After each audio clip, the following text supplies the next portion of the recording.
Hey YouTube! How you guys doing? Jared Fuller here. Today is Sunday, February 25th, 2018. So glad you could join me again this week. Yeah, there's quite a few things to talk about. And by chance, if you hear some ruckus or racket in the background, it is very windy here today. And we're under a wind advisory till 5 o'clock. So hopefully the wind doesn't knock the power out when I'm in the middle of doing the Sunday video update, but I probably shouldn't say that because I don't want to jinx myself. I hope you all had a wonderful week. My week was pretty eventful. I am an uncle again, a great uncle to a little girl named Callie Louise.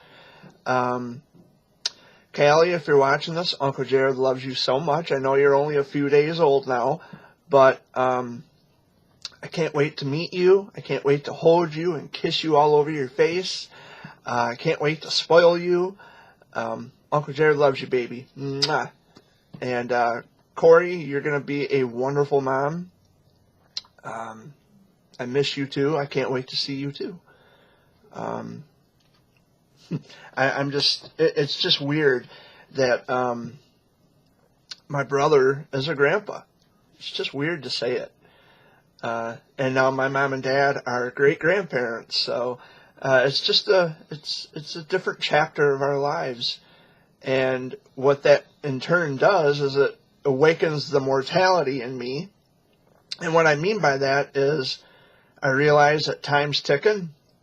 I'm 32 years old, well, going to be 32 years old in July, and I'm single and don't have kids yet, and it kind of puts it all into perspective. And so I'll get to that in a minute. There are some other things I wanted to talk about. I had a wonderful time at Hurley, the Vote for Miracles event at the auditorium last week. I wanted to, again, thank Hurley. I wanted to thank Linda Tracy Stevens, and the rest of the staff. I got to meet a couple of Cancer Warrior families, Will and Hadley. They are both in remission of leukemia. And I hope that they stay on the path to good health. And there was a correction I wanted to make. In the thank you video that I had made in regards to Radiothon, I said a name wrong. I said Mark Burnett. His name is actually Mike Burnett. So, Mike and his wife Karen, please forgive me. I got your name wrong. Please forgive me. His name is actually Michael instead of Mark. I figured I'd just put that out there to make that correction. And this Tuesday, this Tuesday is National Pancake Day at all participating IHOP locations. The proceeds will benefit your local Children's Miracle Network hospital. I'm not sure yet if I'm going to the Flint location or the Saginaw location, but I'm expected to meet up with some friends, hopefully, if they're able to make it. If the weather is cooperative, I'll be meeting them at IHOP, and we'll be enjoying delicious pancakes together. I, for one, prefer their New York cheesecake pancakes. Those are, oh my God, off the wall. They're pretty good. I get them every time I go there. So yeah, this Tuesday, National Pancake Day at IHOP. And this Friday is my cancerversary. For those of you who may not understand the terminology, cancerversary is the day of which we're diagnosed. March 2nd is my cancerversary. It'll be 29th year since I was diagnosed. So that's going to be a very important day for me. I may be emotional. I may not be. I might rejoice in celebrating life. Or I might be depressed the entire day. I don't know. Because now I know that special day has special meaning. and I don't, I really don't know how I'm going to react to it. I might even make a special video on the 2nd, if I'm feeling up to it, and just, talk about, just kind of reiterate some memories I have of my scans, and I might even have Dad included in the video to just kind of touch base a little bit on some memories that he has. And that's the thing, I don't commemorate dates like this. I don't like to put my parents in the throes of agony, because they've already had to go through that once before. But that's not the reason that I do that.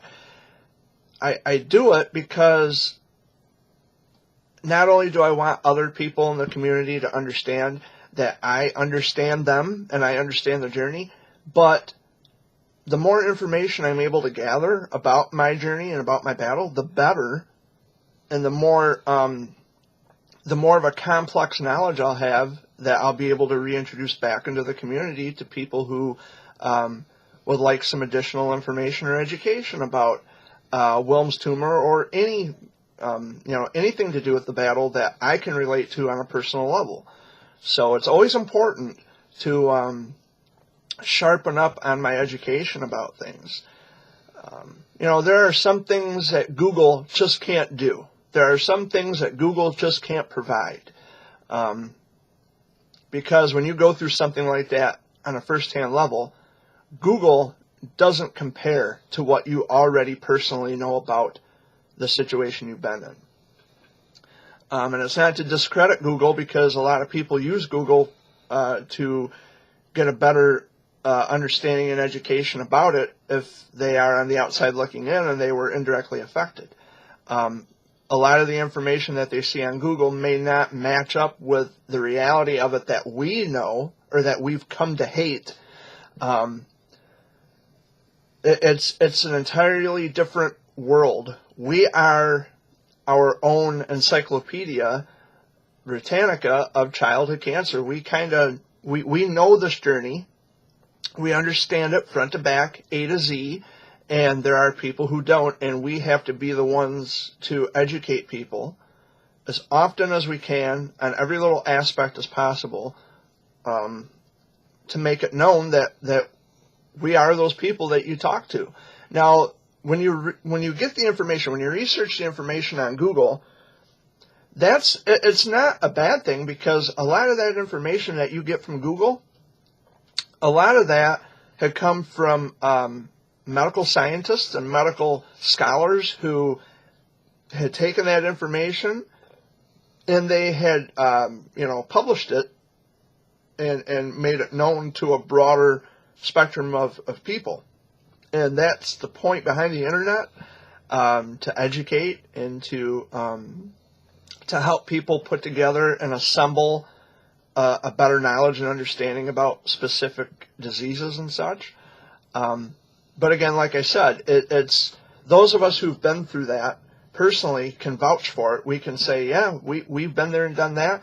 You're not telling us anything that we don't already know. You're preaching to the choir.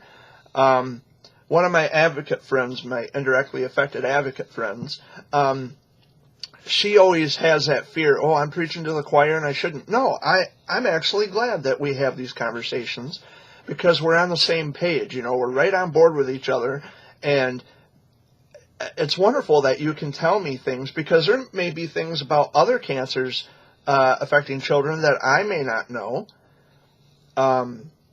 She's an advocate for DIPG.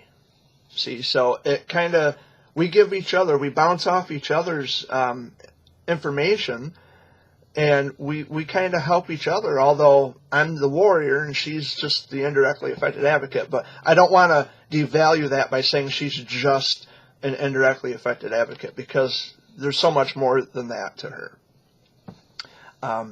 She is a really, really sweet girl, and we understand each other quite well, as far as I can tell. And we talk almost daily. So, and she's, like I said, she's really sweet. There's actually a couple of indirectly affected advocates I know, and they are both the sweetest girls I've ever talked to.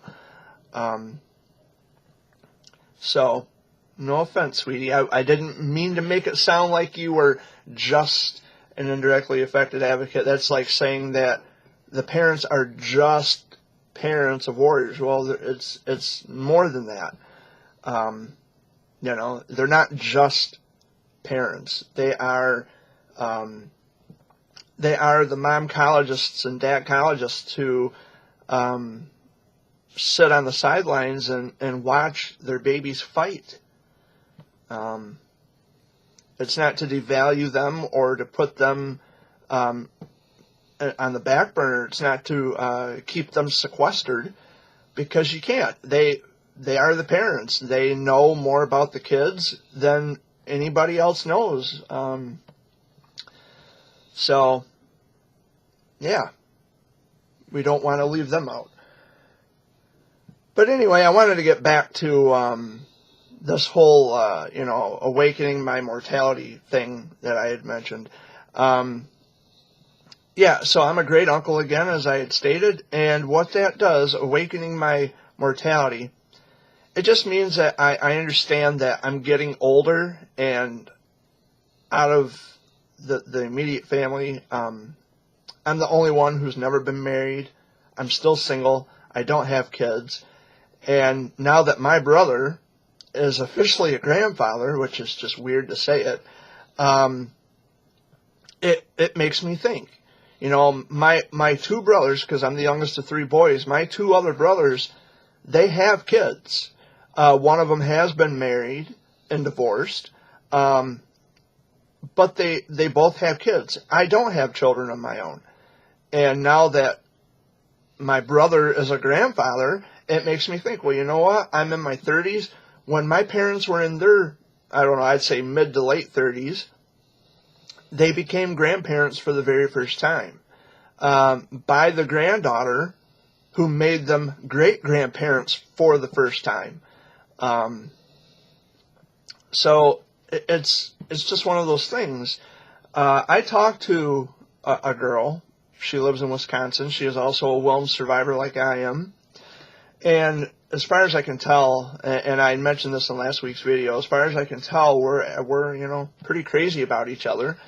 Sorry, honey, I don't mean to give away our secret. But we like each other, and I try to stay in touch with her as often as I can. We haven't met one another. We've only been talking through text message, and when I had Facebook, because that's where we met, was in a Wilms tumor survivor group, and we got to know each other a little better, and it's my girl, and I can't wait to meet her. But we are, as far as I can tell, again, like I said, we are crazy about one another, and there is no other woman. She's it. Now, and I don't want to get too personal, but the thing about long-term after effects is that the chemo and radiation may or may not affect one's ability to reproduce. Now, I want children. There's a chance that this girl may not be able to have kids because it could potentially kill her. And that's what she told me. Those were her exact words. But my thing is, I would love to have kids, and even if we hook up and there's a chance that she can't have children, I'm still going to love her anyway. My love for her will never change. And but although, yes, I would like to have kids of my own, and people have suggested adoption. I really don't want to adopt. I want to be able to bring a life into the world by natural means. I don't want to go through the state. I don't want to go through an adoption agency, although it's not a bad thing. Adoption is not a bad thing, but I want to bring a child into the world. I want to bring a baby into the world by natural means with, something shared between me and the person I love. I want to express our love by being able to bring a love child into the world. But if I can't, like I said, it's no big deal. It may be, for most people, if they have been affected by a debilitating disease, that would later affect their ability or inabilities to reproduce. But I know a lot of people who have survived childhood cancer and they still ended up having children, but the odds or the chances of them having children vary depending on the type of cancer they had. So it's touch and go. But the thing is, like I said, even if, say for example, we get together, our friendship manifests into a serious relationship, and we try for a baby, and I'm unable to get her pregnant, that's fine. I would still love her no matter what. I would love her the same or even more than I did the day that I started talking to her. So, just thought I'd put that out there. To the girl who may or may not be watching this, I'm blowing kisses at her. So yeah, that's just my take on it. My mortality is wide awake, and the clock is ticking, and, well, there's nothing I can do about it if I'm single. I can't very well bring a baby or bring a child into the world if I don't have the woman to do it with. Sorry, that's just the reality. But either way, even if I'm, because I've gone over the pros and cons of being single versus being with somebody, and although I don't want to speak in pejoratives about being single, because it's not all bad. Being single means that, you just have more freedom to do things. If you want to just up and leave somewhere, you can. If you got the money, if you got the right amount of gas in the tank, you can just up and leave and do what you want to do. You have stronger social ties with people when you're single. You're able to help, to participate in civic duties and civic matters by helping other people, which is nice. That's one of the things I enjoy about being single, is that I have the time to get involved with things that help people, like Radiothon, Miracle Treat Day, National Pancake Day, and all these other things that require volunteering my time to help. So it makes it nice.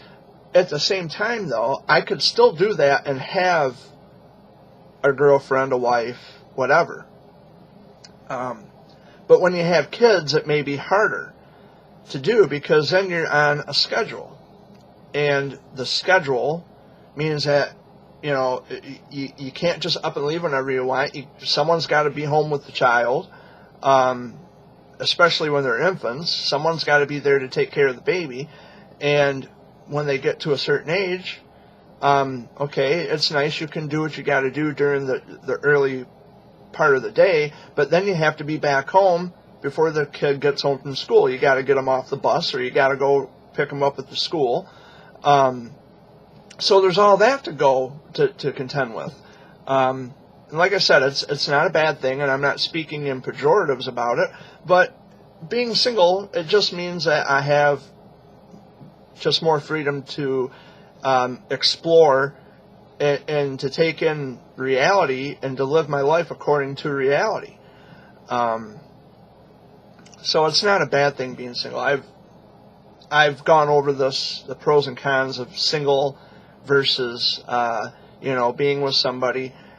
I enjoy bachelorhood. It's not all bad, but I tell you, sometimes at night you want someone to cuddle with other than just a pillow. You want to hear the words, "I love you," because I'm a person who loves my friends. I love my family. But to hear that from a lover, to have those words and those feelings reciprocated back, is not something I get to hear. I don't get to feel that. The girl that I talk to, she tells me all the time in texts that she loves me, which I love that. I love her. I feel very flattered and humbled. But holding somebody, the person that you love, and listening to those words, "I love you," that's very powerful. And I don't get to enjoy that. I don't get to feast on those pleasures because I'm single. And in that respect, in that regard, it kind of sucks. But I make do. So. But anyway, I don't want to contemplate the navel there. But other than that, I'm doing okay. Flooding in Michigan, we've had serious flooding issues here in Michigan. The city of Lansing and East Lansing, submerged in water. MSU is gone. Well, was gone. I don't know if the water receded or not, but all of the rain we got last week, it caused the Red Cedar River to overflow, and MSU is, or was at last check, gone because of the water. So, in Kalamazoo got hit hard with floodwater. There were people actually kayaking and using motorboats going down the street. It's bad. It's really bad. In Chesaning, I had made a video of, the Shiawassee River in Chesaning overflowing and causing tens of thousands of dollars of damage to both of the parks. That's just small potatoes compared to the flooding in Lansing. They actually declared Lansing under a state of emergency because the water was so terrible. All the storm drains were clogged, and there was just nowhere for the water to go. And then you would have to contend with the ice jams in the river. It was just a mess. I don't know if the water had receded. I'm not sure. But I'm awfully glad I didn't decide to go on a joyride to Lansing that day, because I would have been in serious trouble. Or I would have just turned around and came back home or went somewhere else. Which, by the way, and I've heard this on the news several times. I've heard it from different sources, including my own insurance agency, that if you drive through floodwaters, if you choose to drive down flooded streets, your insurance is not going to cover it.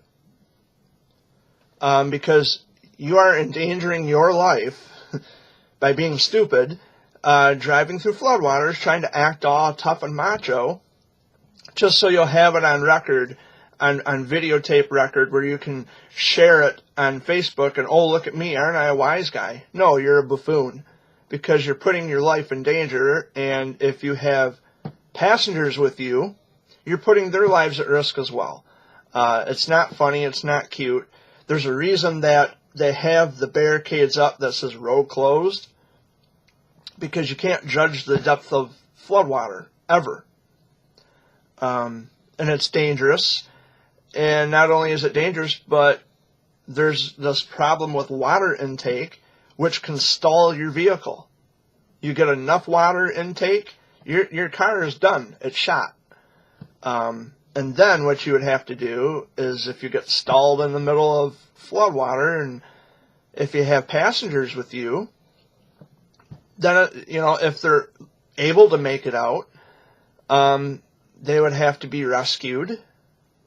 I mean, it's just a mess. Why would you risk your life or the lives of other people? I don't understand it.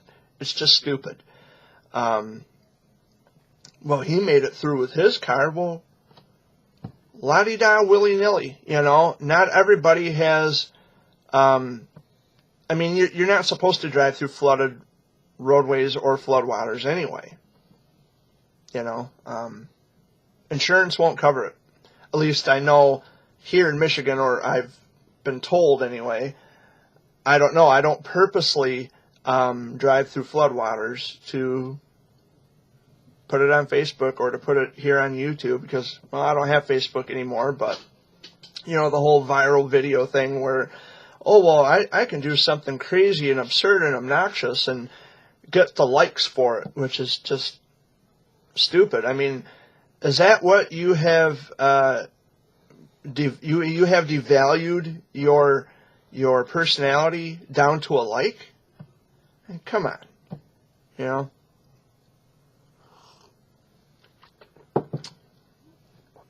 But anyway, enough of that. We're good here. Everybody's doing okay. Yeah, well, Dad, he's still asleep. Amy, she's in the bedroom. So, it was last night, my dad had reached out to another Cancer Warrior family, and the little girl has DIPG. And I'd made some graphics. I've been making graphics for the Warriors, like in the shapes of hearts and footballs and all that kind of stuff. So Dad reached out to another family. Hopefully they will contact me soon, or if they get a chance. And if they were able to find this YouTube channel and kind of get to know Jared Fuller a little bit, I will quickly and briefly as possible reiterate who I am and what I'm about. So my name is Jared Fuller. My nickname is Jer Bear because of my cancer battle. I am a Wilms tumor childhood cancer survivor and an advocate. I'm all about funding and research and awareness and calling out the frauds. Yeah, you can imagine I have my haters on the mound with me speaking out against them. Like I said, I'm coming up on the 29th anniversary of my diagnosis date. I was only 2.5. I had vincristine, the Red Devil, and actinomycin D. Those were my chemos. I had 8 rounds of radiation. I had a blood transfusion. I was treated at Sparrow and Lansing, and I had my scans on the campus of MSU at the Clinical Center in East Lansing. And that's pretty much what my childhood consisted of.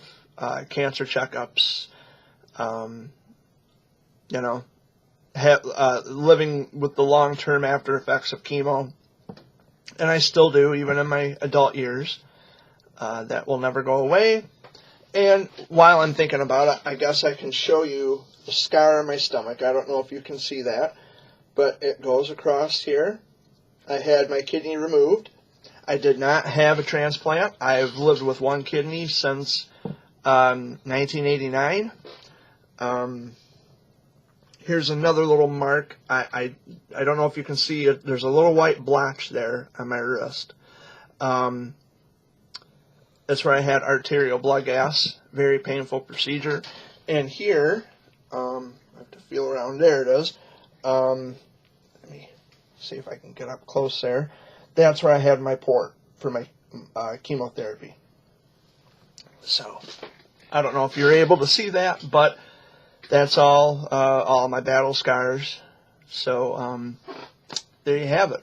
And, of course, if you have any questions, you can email me. My email address is provided in the About tab section of my YouTube channel. Please reach out, and let's get to know each other a little better. I also have Skype if you are a Skyper. I prefer Skype over Facebook or other means of social media, because with Skype I can actually see you and hear you. You can see me and hear me. We can get a better understanding of our sincerity when we talk, and our tone of voice and our facial expressions, which is always something I've implemented on Facebook, and I still implement it. If you want to have a one-on-one, we can arrange a time where we can have a Skype session and we can talk about things and get to know each other. I would really love that. I would enjoy that very much. And in spite of what you may have heard about me, there's a lot of people who like to talk smack about me. You're going to hear that because I actually spoke up against someone who's being fraudulent, and he has his own little band of cronies who they will attack anybody who has anything negative or not so nice to say. If we speak in opposition to him, his band of cronies will attack you verbally. I've been attacked by those people more than once. I don't care. I can take it. But when they're attacking other cancer families, that's when I have a problem. And furthermore, this guy that I talk about, he's a bit of a hothead. He has he's got prior drug convictions of marijuana and cocaine. He was caught with over a pound of weed. He dropped dirty, He missed his appointments where he had to go and drop for the probation officers, which I find it ironic how they allowed him to get early termination of his probation using sick children with kids with cancer. Well, that's the trade-off for early termination of probation. So, yeah, he's using your kids to elude the penalties of his actions. And he claims he's a 501c3. No, he's not. And that information is easily attainable if you visit a website called guidestar.org. And there it is on the bottom of the screen. Guidestar.org is a website that contains active 501c3 nonprofit organizations and LLCs. Of course, they're tied in with the feds, the IRS. So if you have any concerns or if you're just curious on who's legitimate and who's not, check out that site. You will find it.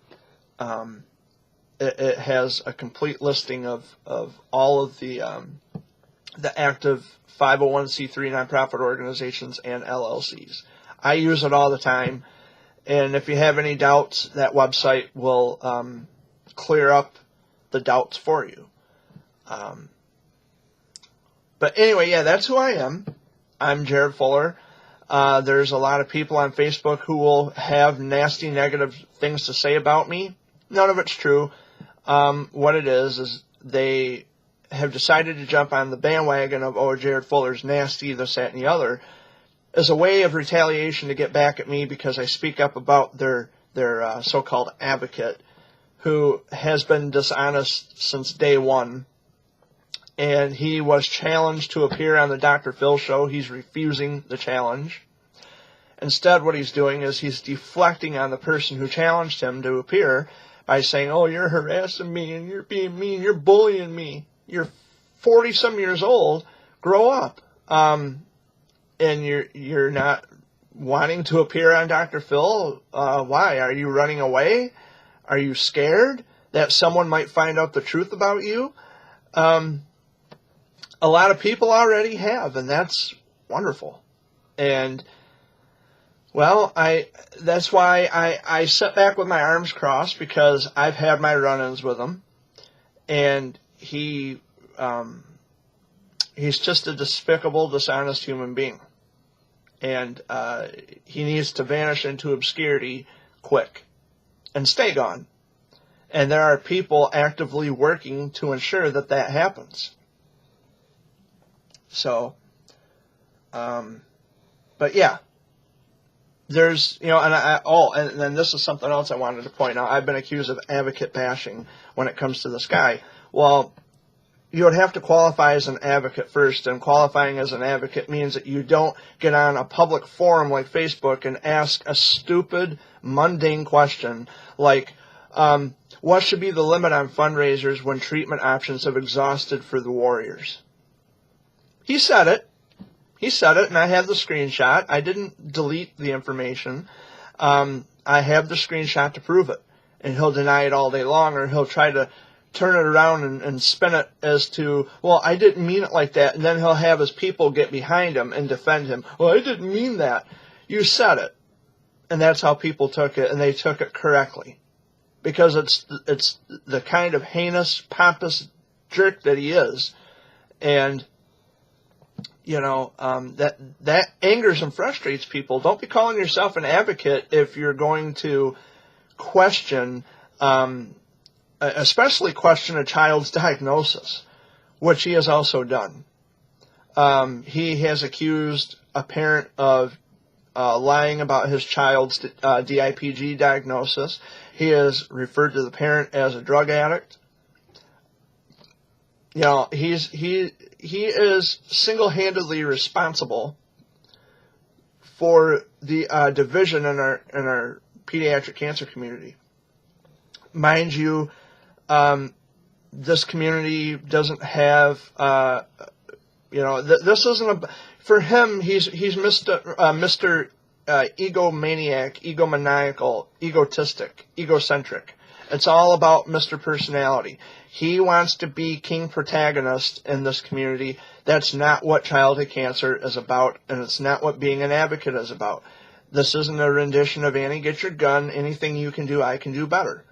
That's not how it works. We are not trying to overdo each other, We're trying to work together for the same result, for the same change that we want to see, which is more than 4% of the federal budget.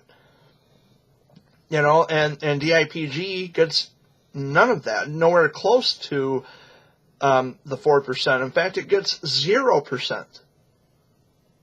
So that has to change. We're striving to make change in the laws, and we're looking for reform when it comes to funding and research for childhood cancer. There's got to be more funding, more research. There's got to be a better way, and that's what we strive to look for. And I am a person who advocates for that. We've got to do better than what we are, because these children matter. When we live in a democracy where children come first, well, it's a nice cliche, but you know what? Not a whole hell of a lot's happening, because children are still losing their lives over this stuff. They fight tooth and nail. They give it their very all. And in most cases, their very all is not enough. And, it's got to change. We got to do better than this. But this guy that I speak about, and I made a video called Breaking My Silence, where I actually say his name. I've said his name a couple times in my videos. But what he's doing is he makes it about him. And that's not what childhood cancer awareness is, or being an advocate is about. This community is governed by a disease, not by a person.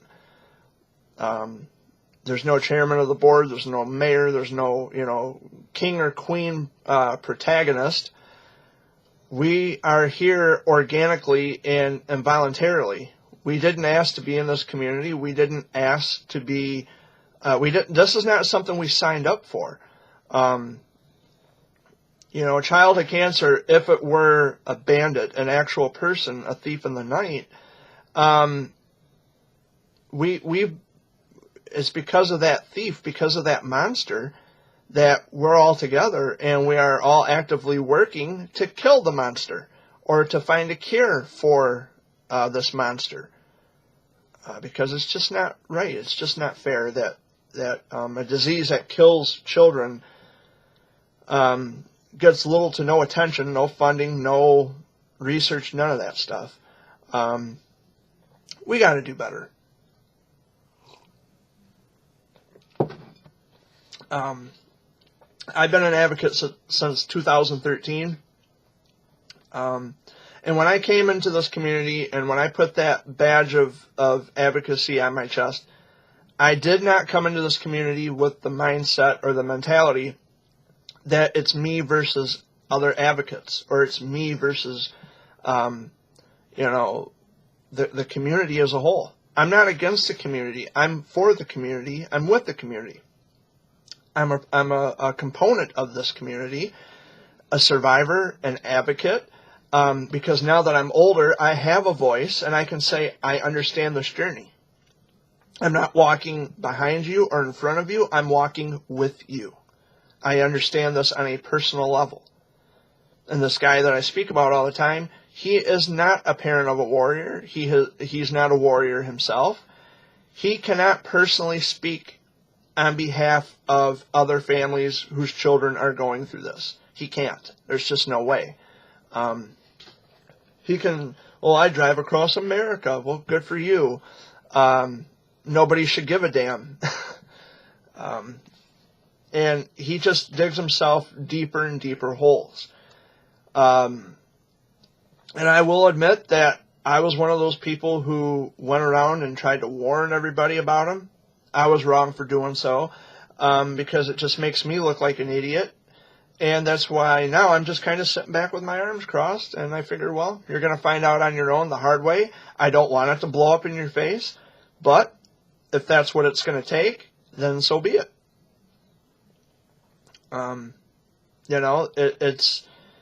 It's one of those things where you have to just kind of sit back and let it all unfold.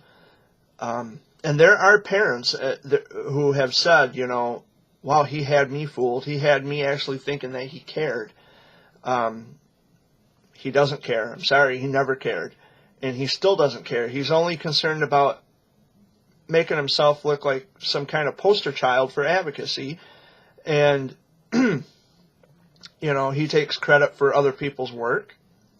When it's the actual companies or the actual 501c3 nonprofit organizations or LLCs or even the hospitals who are doing things and making things happen, he wants to bootstrap himself to a bigger fish by saying, well, look what we did, look what I did. No, there is no we or I, because you were just there. It's like when I was at Hurley, and maybe I should have rephrased this better, but when I was at Hurley answering phones, I can't take personal responsibility or personal credit for helping raise the amount of money that we did, because I'm not the one who donated. I'm not the founder or the chairman of the hospital. I was just a component to the radiothon. Someone at Hurley, or most people at Hurley would inarguably say, well, Jared, you're part of our family now. And I'm very flattered and humbled that they think of me as their family. But I'm just a guy who was answering phones. I don't, and I can devalue myself. Excuse me. I can devalue myself like that, because really where it's at is the people who call in and make the pledges, and it's the families that they help. It's the babies and the kids that I was there for, because I really and truly care and love about all of them. I do. So I was just a component to that. But I'm not sitting here touting about, oh, look what I did. No, it's not what I did. It's what they did. It's what the people did. It's what the hospital did. It's what they had done. So I want to honestly pursue these things as much as possible, because it's the honesty part of it that will shine the most as an advocate. I'm not 100 proof. I'm not watered down. And if someone comes to me and asks me what I think about a certain person, an advocate or whatever, or someone who claims to be an advocate, I'm going to tell you straight. I'm not going to pander or ponder to your feelings. And I'm not a mean person. I'm not a mean-spirited individual. I'm honest. And I'm going to tell you straight. If you come to me and ask me, I'm going to tell you. But that's just a little bit of who I am. I said briefly, and I know I kind of contemplated my navel there, and I do apologize. But that's just a little bit of who I am. You are always more than welcome to contact me through the email provided in the About tab section of my YouTube channel, or you can send me a text message. Many of you have my text or my cell phone number, and if you email me, I will get in contact. We can talk. We can have a phone call. We can have a Skype. So I look forward to it very much. And I'm an MSU. I'm a Sparty fan. My oncologists are MSU grads, so this is my way of doing a weekly shout out to my pediatric oncologists in East Lansing who saved my life, and they prescribed all of the testing and all the good stuff, all the ouchy stuff. But if it wasn't for the ouchie stuff, I wouldn't be sitting here today.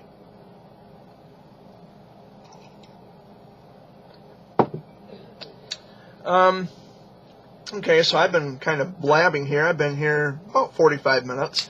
I actually did make a Sunday video update at 3 o'clock this morning, but I wasn't satisfied with it, so I deleted it. And I figured, well, after I get some sleep and I'm more wide awake and I'm drinking coffee and I'm coherent and I know what I'm saying and what I'm trying to say, I'll just wait until after I've had my sleep. And I actually did get some sleep, and now here I am making this Sunday video update. And today is my cousin Heather's birthday. I think it's today, 25th. I could be wrong, but it's either today or it's coming up. But she is either today or coming up. She's going to be 32. There's just so many birthdays, I can't remember most of them. Oh, and speaking of birthdays, yeah, in July, well, that's down the road, about 4 months. Yeah, I'll be 32 in 4 months.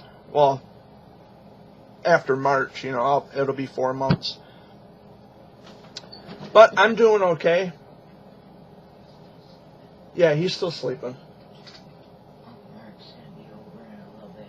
Oh, Uncle Mark's coming over? Yeah. I'll be done with this by the time he gets here, so. Oh, well, I just wanted to let you know. Yeah. He's over at Joanne's, and Joanne ain't home, so he ain't got no other place to go. Yeah.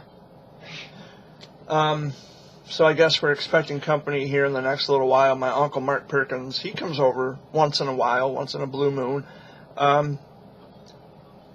It's nice to see family when you can. Family who actually gives a damn to see you. And that's something else about the childhood cancer community is we have all become family in spite of the bickering and the division.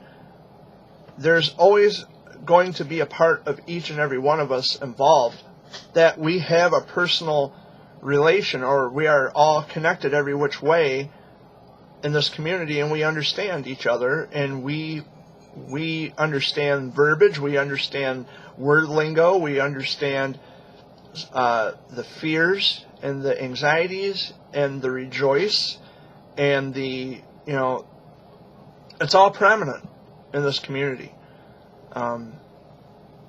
And I'm happy to be a voice for the babies and the kids. And the love and respect that I have garnered from so many people, that was never demanded, that was earned. I earned the love and respect of the families, the staff members at Hurley, and a whole bunch of people. I'm friends with people in radio and television, local. So I have earned the love and respect of so many people from all walks of life. So I'm kind of pseudo-famous in that regard. I'm kind of a pseudo-famous figurehead to a lot of people. But the thing is that's not why I'm here. I'm not Mr. Ego personality protagonist. That's not what I'm here for. I'm not looking to make myself look like some kind of a champion. I'm simply here to share my story, to provide hope and inspiration, and just to tell people, as I stated previously, I'm not here to walk in front of you or behind you. I'm here to walk with you. Jer Bear is here for you. I'm going to walk with you through this. I know it's not easy, but I'm here if you need someone to talk to, always. Whether it's 3 o'clock in the afternoon or 3 o'clock in the morning, I'm here for you. I don't care what time of the day it is. Call me, text me, let's talk. That's what being an advocate is. You're there for people. It doesn't matter what time of the day or time of the night. If they need you, you're there. So, but anyway, it's going to be a brief Sunday video update this week. I don't mean to cut it so short, but I've run out of things to say. So this Tuesday is National Pancake Day at all participating IHOP locations. I wanted to reiterate that and remind all of you. Supporting the Children's Miracle Network hospitals in your area. The Flint and Saginaw locations, and I believe the Mount Pleasant location serves Hurley Children's Hospital, and the IHOP in East Lansing serves Sparrow. So I hope that you're able to make it to your local IHOP and support the kids. Every penny matters, just like any other charitable event. Every penny matters. And speaking of charity, I have been invited back down to the Bottomless Toy Chest in Detroit. I'm looking forward to that too. When I was there last year, I went on a tour of the warehouse, and the people there are so friendly. We actually first met each other at National Cancer Survivors Day at Sparrow in Lansing a couple years back, a couple summers ago, and that's how I figured out who the Bottomless Toy Chest was, and I wear their bracelet.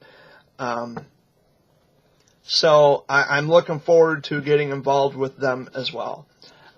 We wrap toys for the sick children in the hospitals, the kids with cancer. And that's kind of been a dream of mine, to get involved in something like that, to volunteer my time. And being a volunteer at any specific place or location, I mean, I was kind of iffy about it at first. Like, why would I volunteer my time? I mean, there's some red tape you got to go through, but it's not so bad. Volunteering in and of itself is the reward. Knowing that you help make a difference, you put a smile on a kid's face, that is a reward in itself. Because I understand personally what it's like, and I understand how much joy and comfort that my Jared Bear had brought for me when I was sick and battling cancer, and even when I had to go for my scans. Jared Bear was my main man. He was my sidekick, and he was my comfort buddy. And that's what these kids need, is a comfort buddy, or something that will put a smile on their face or make them feel safe in the cancer journey. So, again, I speak from experience. So volunteering is always important. And my dad and I, if we see somebody in need of help, we're usually the first ones right there to help. If someone's broke down on the side of the road, yeah, we're stopping. If I'm by myself, I will stop. Uncle Mark's here now. Uncle Mark's here now? But that's the kind of people we are. I'm going to wrap this up, guys. We have company. Much love to all of you. Thank you so much for watching again this week. Much love and peace.